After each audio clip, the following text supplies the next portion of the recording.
നല്ലത് ചെയ്താൽ നന്നാകും, നന്മകളെന്നും ഉണ്ടാകും. നല്ലത് ചെയ്താൽ നന്നാകും, നന്മകളെന്നും ഉണ്ടാകും. നൽവഴി എന്നും നടക്കേണം, നല്ലത് മാത്രം ചെയ്യണം. നൽവഴി എന്നും നടന്നിടാം, നല്ലൊരു പാഠം ചൊല്ലിടാം. Jesus kids, Jesus kids.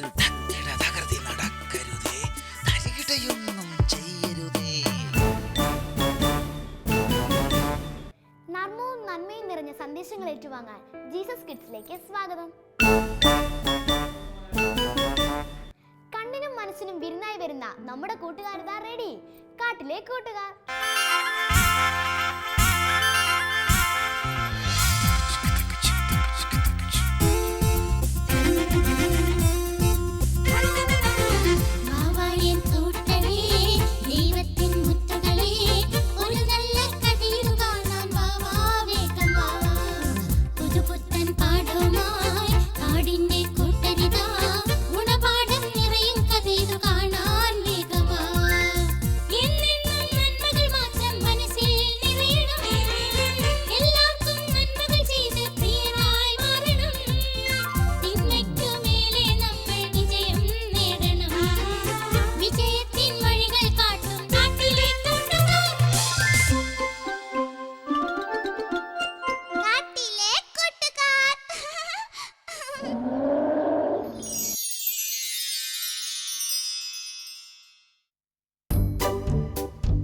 എന്നാലും രാമോ, പാമ്പൻ സാറിന്റെ ദേഷ്യം ഞാൻ ഇന്നാ ശരിക്കും കാണുന്നത്.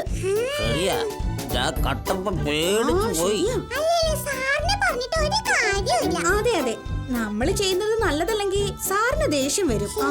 നമുക്കിത് പഠിക്കാനുള്ള സമയമല്ലേ ഈ കോളേജ് ജീവിതം.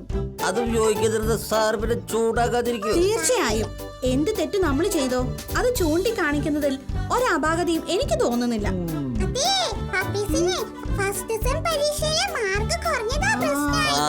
ഫാദറിനെ കൊണ്ടുവന്നിട്ട് ക്ലാസ്സിൽ കയറാൻ മതിയെന്ന് പറഞ്ഞത് എത്ര ദിവസമായി പപ്പീസിനോട് പറയണു. അച്ഛനെ വിളിച്ചുകൊണ്ട് വന്നാ തീരുന്ന പ്രശ്നമല്ലേ ഉള്ളൂ. വീട്ടിൽ നിന്ന് വഴക്കേക്കുമായിരിക്കും. പപ്പീസിന്റെ ഫാദർ ഭയങ്കര സ്ട്രിക്റ്റ് ആണെന്നാ കേട്ടിട്ടുള്ളേ.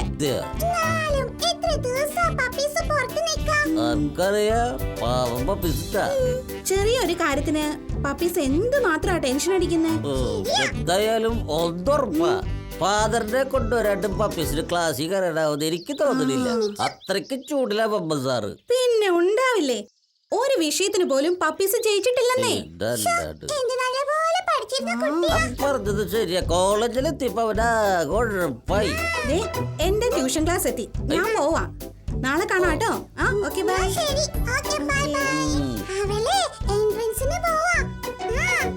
ചുമ്മാ നേരം കളയാൻ വേണ്ടിട്ട് പത്രസ മേടിക്കുന്ന ഭയ നമുക്ക് പോവാ.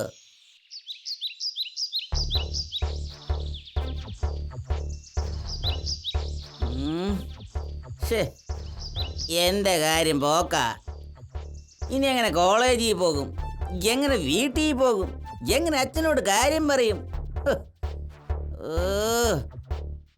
കറങ്ങി നടന്ന സമയത്ത് പഠിച്ചാ മതിയായിരുന്നു. എന്തുമാത്രം സിനിമയാ ഈ കഴിഞ്ഞ ദിവസം കൊണ്ട് കണ്ടുകൂട്ടിയത്. ചെലവാക്കിയ കാശിന്റെ കണക്കോർക്കുമ്പോ പേടിയാവുന്നു.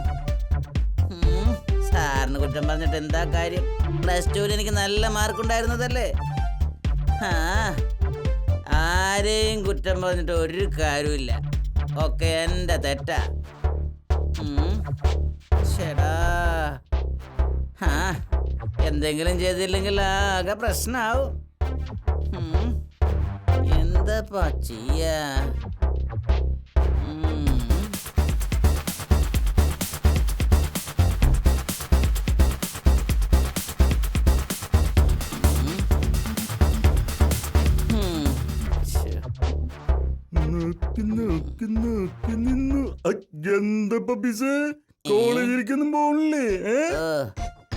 എന്റെ ഗംഭീരേ, ഒന്നും പറയണ്ട, ഞാൻ ആകെ കുഴപ്പത്തില.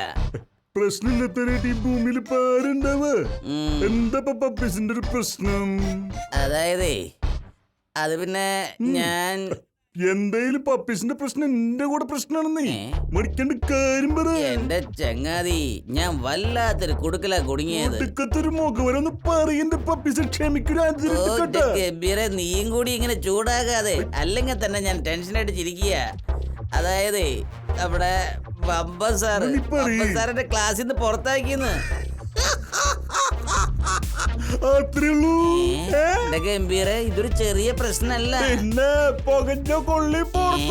മനസ്സിലായില്ല? അതായത് പുറത്തേക്ക് തന്നെ. പപ്പീസ് എന്താ പറയുന്നേ? കോളേജിൽ പോണെന്ന് നിർത്ത. പഠനം നിർത്താനോ? പിന്നെ പഠനം നിർത്തിട്ട് എനിക്കെന്താ ഒരു കുഴപ്പം? ഞാനിപ്പോ ഹാപ്പി അല്ലേ, ഫുൾ ഹാപ്പി. എന്തൊക്കെ ഗംഭീര പറയുന്നേ? എന്റെ അച്ഛന്റെ സ്വഭാവം അറിയില്ലേ? അയ്യോ, അത് ശരിയാണല്ലോ. അങ്ങനെയാണെങ്കിൽ പിന്നെ എന്തെങ്കിലും വഴി ആലോചിക്കേണ്ടി വരും. എന്തായാലും എനിക്ക് ഇന്നൊരു തീരുമാനം എടുത്ത് തരണം, അതാ വേണ്ടത്. പിന്നെ നമുക്ക് ആലോചിച്ചെടുക്കേണ്ടി വരും. എനിക്കാണെങ്കിൽ അല്പം തിരക്കുണ്ട്, ഞാൻ പോവാൻ നോക്കട്ടെ. എന്തെങ്കിലും ഒരു ഐഡിയ എവിടെ?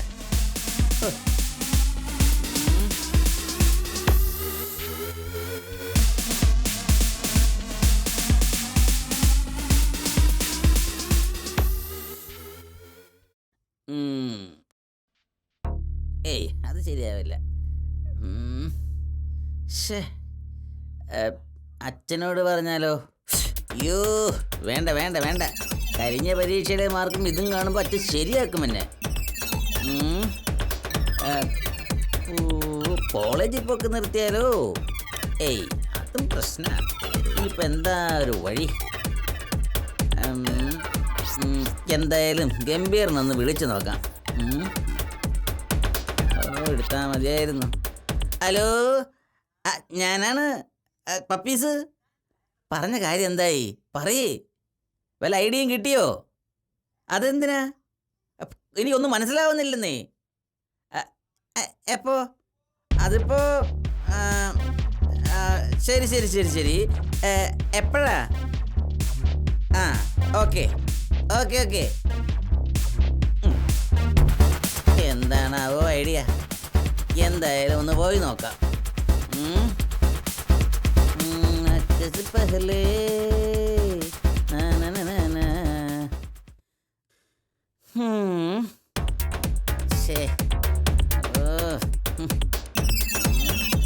എത്ര നേരമായി കാത്തു നിൽക്കുന്നു. ഈ ഗംഭീരത എവിടെ പോയി കിടക്ക?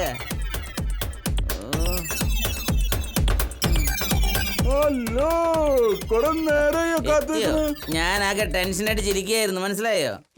കുറച്ച് പണൊക്കെ സംഘടിപ്പിക്കണ്ടേ? എന്താ വൈകിയത്? എന്താ പരിപാടി? ഒളിച്ചോട്ടോ? ഒളിച്ചോടാനോ? പിന്നെ ബബ്ബൻ സാറിന്റെയും നിന്റെ അച്ഛന്റെ കയ്യിൽ നിന്ന് രക്ഷപ്പെടാൻ ആകെയുള്ള എനിക്ക് പേടിയായിട്ട് വയ്യ. ഒന്നോടും പേടിക്കണ്ടെന്നേ. ഞാൻ ഇങ്ങനെ പഠനം അവസാനിപ്പിച്ചത്. എന്നാലും ഒരു എന്നാലും ഇല്ലെന്നേ. വന്നേ. പിന്നെ എങ്ങോട്ടാ പോകുന്നത്? ഞാൻ വോൾവോയിൽ 2 സീറ്റ് ബുക്ക് ചെയ്തിട്ടുണ്ട്. മൈനാഗപ്പൻമുടിയിലേക്കോ? എനിക്ക് പേടിയായിട്ട് വയ്യ. അല്പം പേടിക്ക് വേണ്ടെങ്കിലും ഒരു ത്രില്ലുള്ളൂ. ഇങ്ങനെയോ? നേരം കളയാണ്ട് വേറെ നോക്ക്. പെട്ടിയെടുക്ക് നോക്കിക്കണ്ട്. ഒന്ന് വാ മാഷേ, ഇനി വീണ്ടും പോയിട്ടാ ബമ്പസ്ഥാന്റെ മുമ്പിൽ ചാടണ്ട്.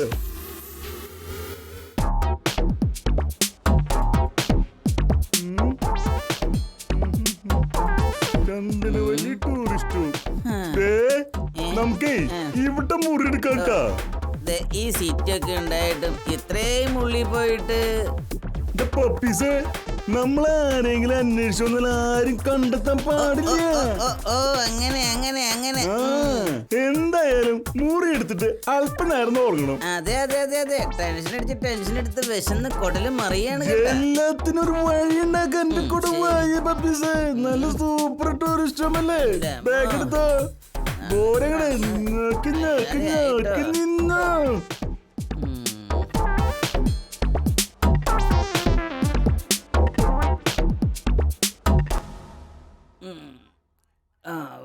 നോക്കി നോക്കി നോക്കി നിന്നോ. കത്ത് കത്ത് കത്ത് നിന്നോ. ഈ ലോഡ്ജ് വലിയ ലോഡ്ജാണല്ലോ. പിന്നെ വലിപ്പൊക്കെ ഉണ്ട്, പക്ഷെ പണം വളരെ കുറവാണെന്നേ. ഗംഭീര ഇതിനു മുമ്പ് ഇവിടെ വന്നിട്ടുണ്ടോ? പിന്നില്ലേ എന്റെ ഒളിവാസം മുഴുവൻ ഇവിടെയല്ലേ. ഞാൻ നാടുവിട്ടാൽ ഇവിടെയാണല്ലേ എന്താ ഇത്ര നേരമായിട്ട് ഇവിടെ തുടച്ചു കഴിഞ്ഞില്ലേ? സാർ 100 കൂട്ടം പണി വേറെ ഉള്ളതാ. ഞാൻ വീട്ടിൽ പോണു സാർ. വീട്ടിലേക്കോ? ഞാൻ ഇനി പൊക്കോട്ടെ സാർ. ആ മഴയ്ക്ക് പറയുന്നതിനോടനുസരിച്ച് നിന്നോ. വരാനുള്ള പൈസ തന്നിട്ട് വീട്ടിലേക്ക് എവിടേക്ക് വേണമെങ്കിൽ പൊക്കോ. അതൊരു മഴയ്ക്ക് പണി കൊടുക്കുക. അവന് വീട്ടിൽ പോണത്രേ. എന്തൊരു ദുഷ്ടനാ അത്. അതാരാ ഗംഭീരേ? അത് ലോഡ്ജിന്റെ ഓണറാണ്. ആ പണിക്കാരനെ തല്ലുന്നത് കണ്ടില്ലേ? അത് പിന്നെ മര്യാദക്ക് പണിയെടുക്കാത്തോണ്ടല്ലേ. എന്നാലും ദേ അതൊന്നും ഓർത്ത് നമ്മുടെ നല്ല ദിവസം കളയണ്ടാന്ന്. വാ നമുക്ക് റൂമിലേക്ക് പോവാന്ന്. നോക്കി നോക്കി നോക്കി നിന്ന്.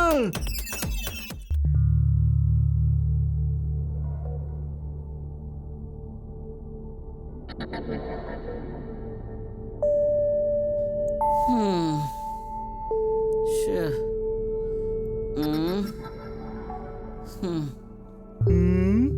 ഹൈ.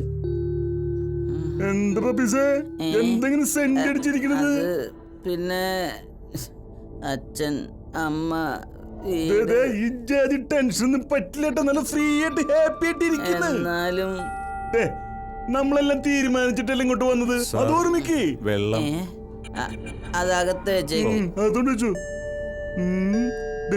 അത് നേരത്തെ കണ്ട പണിക്കാരനല്ലേ? അതെ അതെ. അല്ല എന്തിനാ നേരത്തെ അടിക്കണതും വഴക്ക് പറയണതൊക്കെ കണ്ടത്? അയ്യോ ഞങ്ങൾ കരയാൻ വേണ്ടി ചോദിച്ചതല്ല. ഞാൻ അനുഭവിക്കണം. ഒക്കെ കരയാതെ കരയാതെ. എങ്ങനെ കരയാതിരിക്കും?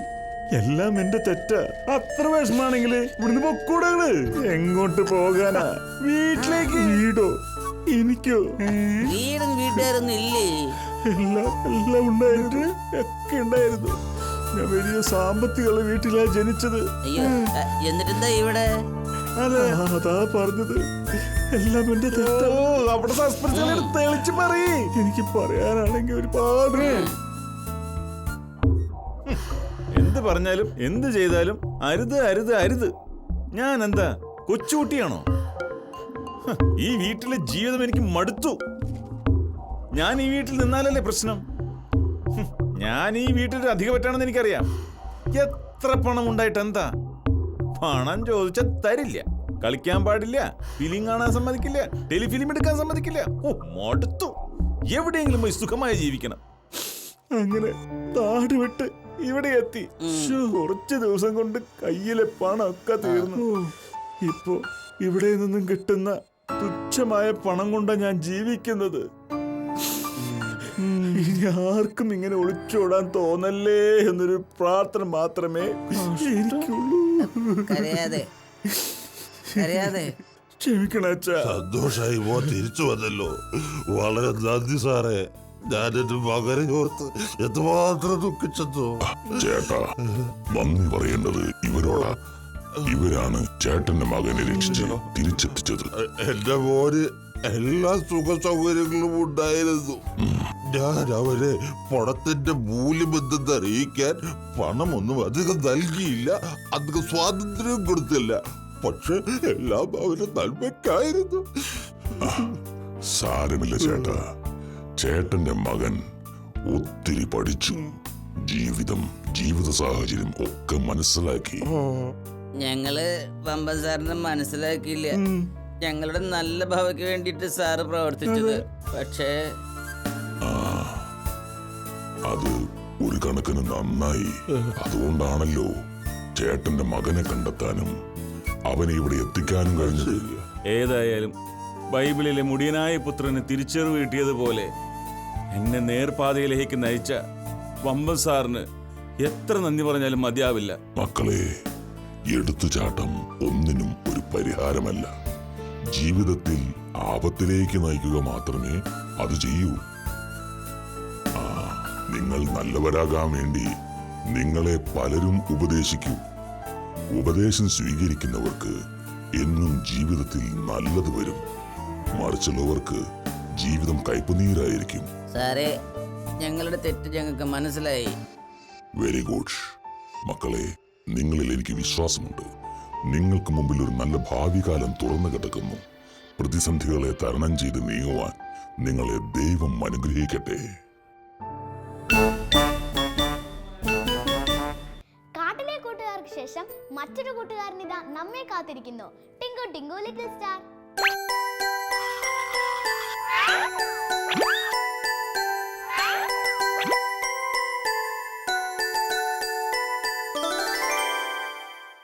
ഹായ് കൂട്ടുകാരെ. Hi Tinku. Hi uncle. Tinku, ഇന്ന് നീ വളരെ സന്തോഷത്തിലാണല്ലോ. എന്താ അതിന്റെ കാരണം? അങ്കിൾ, ഞാന് ഇന്ന് വളരെ സന്തോഷം. അതെന്താ ഇത്രമാത്രം സന്തോഷം? അതാ ചോദിച്ചേ. ഇന്ന് സ്കൂളിൽ നിന്ന് എനിക്ക് സമ്മാനം കിട്ടി. സ്കൂളിൽ നിന്ന് സമ്മാനം കിട്ടിയോ? എന്തിനൊക്കെയാ സമ്മാനം കിട്ടിയേ? ഒരുപാട് സമ്മാനം കിട്ടി. അതെ, എന്തിനൊക്കെയാ സമ്മാനം കിട്ടിയത്? എനിക്ക് പാട്ടിന്. ആഹാ, പാട്ടിന് കിട്ടി. പിന്നെയോ? കഥയ്ക്ക്. കഥ പറയുന്നതിന് കിട്ടി. പിന്നെയോ? ചിത്രരചനയ്ക്ക്. ഓ, ചിത്രരചനയ്ക്ക് കിട്ടി. പിന്നെ മോണാക്ട്, അങ്ങനെ എല്ലാത്തിനും കിട്ടി. ഓ, അത് ശരി. നമ്മുടെ സ്കൂളിലും ഇതുപോലെ ചില പരിപാടികളൊക്കെ ഉണ്ടല്ലേ? മത്സരത്തിലൊക്കെ പങ്കെടുക്കുക, സമ്മാനങ്ങളൊക്കെ നേടുക. ടിങ്കു ഇതുപോലെ മത്സരിച്ച് സമ്മാനങ്ങളൊക്കെ ആയിട്ടാണ് വന്നിരിക്കുന്നത്. പക്ഷെ ടിങ്കു, എന്താ നമ്മൾക്ക് കഴിവുകളൊക്കെ ഉണ്ട്, അത് നമ്മുടെ സ്കൂളിൽ ഉപയോഗിക്കണം. പക്ഷെ നാം ഒരിക്കലും അതിൽ അഹങ്കരിക്കാനായിട്ട് പാടില്ല. ഇല്ല അങ്കിൾ, ഞാൻ അങ്ങനെ ഒരിക്കലും ചെയ്യത്തില്ല. എനിക്കറിയാം ടിങ്കു അങ്ങനെ ചെയ്യത്തില്ല. പക്ഷെ ചില കൂട്ടുകാരുണ്ട്, സമ്മാനങ്ങളൊക്കെ കിട്ടിക്കഴിയുമ്പം തൻ്റെ കൂടെയുള്ള കൂട്ടുകാരോട് മിണ്ടത്തില്ല. മാത്രമല്ല, ചിലപ്പോൾ അവരോട് പിണങ്ങിയിരിക്കും. ഞാൻ വലിയ ആളാണെന്നുള്ള ഭാവത്തിൽ ഇങ്ങനെ നടക്കും. അതൊക്കെ ശരിയായ സ്വഭാവമാണോ? അല്ല അങ്കിൾ. ബൈബിളിൽ ഒരു വാക്യം പറയുന്നുണ്ട്. എന്താ അങ്കിൾ ആ വാക്യം? യെശയ്യാവിൻ്റെ പുസ്തകം 51-ാം അധ്യായത്തിലാണ് പറഞ്ഞിരിക്കുന്നത്. എനിക്ക് പറഞ്ഞു തരാം അങ്കിൾ. അങ്കിൾ അത് പറഞ്ഞു തരാം. ഓക്കെ. അഹങ്കാരികൾ ഇടറി വീഴും. എന്താ അങ്കിൾ? അഹങ്കാരികൾ ഇടറി വീഴും. അപ്പം അഹങ്കാരം നമ്മുടെ ജീവിതത്തിലുണ്ടെങ്കിൽ നമ്മുടെ ജീവിതത്തിൽ മുമ്പോട്ട് പോകാൻ കഴിയോ? ഇല്ല. എപ്പോഴും നമ്മൾ താഴ്ത്തപ്പെടും അല്ലേ? നാണിച്ച അവസ്ഥയിലേക്ക് പോകേണ്ടി വരും. അങ്ങൾ ഇങ്ങനെ ഒരു കഥ കേട്ടിട്ടുണ്ട്. എന്താ കഥ? അനിത എന്ന് പറയുന്ന ഒരു കുട്ടിയുണ്ടായിരുന്നു. എന്താ അനിത എന്ന് പറയുന്ന കുട്ടിക്ക് ഒരുപാട് കഴിവുകൾ ദൈവം നൽകിയിട്ടുണ്ട്. എന്തൊക്കെയാണ് ആ കഴിവുകൾ? അവൾക്ക് ചിത്രം വരയ്ക്കാനായിട്ട് കഴിയും. മാത്രമല്ല, നന്നായിട്ട് പാട്ട് പാടാൻ കഴിയും. അവളുടെ കഴിവുകളിൽ അവൾ കുറച്ച് അഹങ്കരിച്ചിരുന്നു. എന്താ അങ്ങനെ പറഞ്ഞേ? അവൾ പലപ്പോഴും കൂട്ടുകാരുടെ അടുത്ത് പറയും, കണ്ടോ എനിക്ക് പാട്ട് പാടാൻ അറിയാം, എനിക്ക് ചിത്രം വരയ്ക്കാൻ അറിയാം, നിങ്ങൾ ചിത്രം വരയ്ക്കാൻ തന്നേ, ഞാനത് വരച്ചു തരാം. അങ്ങനെ കൂട്ടുകാരികളൊക്കെ ചിലപ്പോൾ ചിത്രങ്ങളൊക്കെ കൊടുക്കും. അതൊക്കെ അവൾ വരച്ചൊക്കെ കൊടുക്കും. ഒരു ദിവസം അവളുടെ ഏറ്റവും അടുത്ത കൂട്ടുകാരി വന്നിട്ട് ചോദിച്ചു, എന്താണ് ചോദിച്ചേ? എൻ്റെ ചിത്രം നീ ഒന്ന് വരച്ചു തരാമോ? അനിത മറുപടി പറഞ്ഞു, ഞാൻ വരച്ചു തരാം. എന്നിട്ട് എന്തുണ്ടായെങ്കിൽ? ശരിക്കും അനിതയ്ക്ക് അത്ര വലിയ കഴിവൊന്നും ഇല്ലായിരുന്നു. ചെറിയ ചിത്രങ്ങളൊക്കെ വരയ്ക്കും. പക്ഷേ തൻ്റെ കൂട്ടുകാരുടെ മുഖം അതുപോലെ വരയ്ക്കാനുള്ള കഴിവ് അവൾക്കില്ല. പക്ഷേ അത് മറച്ചു വെച്ച് അവൾ അഹങ്കാരത്തോടു കൂടെ പറഞ്ഞു, ഞാനത് വരച്ചു തരാം. പിന്നീട് എന്തുണ്ടായെങ്കിൽ? അവൾക്ക് നന്നായി വരയ്ക്കാൻ പറ്റിയോ? ഇല്ലായിരിക്കല്ലേ? ഒരിക്കലും കഴിഞ്ഞില്ല. അവരുടെ മുമ്പിൽ അവൾ നാണിച്ചു പോയി. അഹങ്കാരം ജീവിതത്തിൽ എപ്പോഴും താഴ്ചയെ ഉണ്ടാക്കിയുള്ളൂ. നാം ഒരിക്കലും അഹങ്കരിക്കുവാനായിട്ട് പാടില്ല. നമ്മുടെ കഴിവിൽ നമുക്ക് അനുമോദിക്കാം, പക്ഷെ എന്ത് ചെയ്യാൻ പാടില്ല? അഹങ്കരിക്കാൻ പാടില്ല. പലപ്പോഴും ചില കൂട്ടുകാരങ്ങനെയുണ്ട്, തെറ്റായ കാര്യങ്ങളൊക്കെ ചെയ്തിട്ട് അവരുടെ ജീവിതത്തിൽ ദൈവം നൽകിയ നല്ല കഴിവുകളെ മറന്ന് അവർ പലപ്പോഴും ജീവിതത്തിൽ അഹങ്കരിച്ച് താഴ്ചയിലേക്ക് പോകും. ഇത് നല്ല കാര്യമാണോ? അല്ല അങ്കിൾ, ഞാൻ ഒരിക്കലും അങ്ങനെ ചെയ്യില്ല. കൂട്ടുകാരെ, ടിങ്കു പറഞ്ഞു കേട്ടില്ലേ? ടിങ്കുവിൻ്റെ ജീവിതത്തിൽ അങ്ങനെ ഉണ്ടാകില്ല. നിങ്ങളുടെ ജീവിതത്തിലും ദൈവം തന്ന കഴിവുകളെ നിങ്ങൾ മനസ്സിലാക്കി അതിൽ അഭിമാനിച്ച് ഒരിക്കലും അഹങ്കരിക്കാതെ താഴ്മയുള്ളവരായി ദൈവത്തിനായി പ്രയോജനപ്പെടുവാൻ ദൈവം നിങ്ങളെ സഹായിക്കട്ടെ. Thank you uncle. Okay, bye. Hi. ഇനി ആശംസകളും നിർദ്ദേശങ്ങളും കൈമാറാനുള്ള സമയം. കത്തുകൾ അയക്കേണ്ട വിലാസം: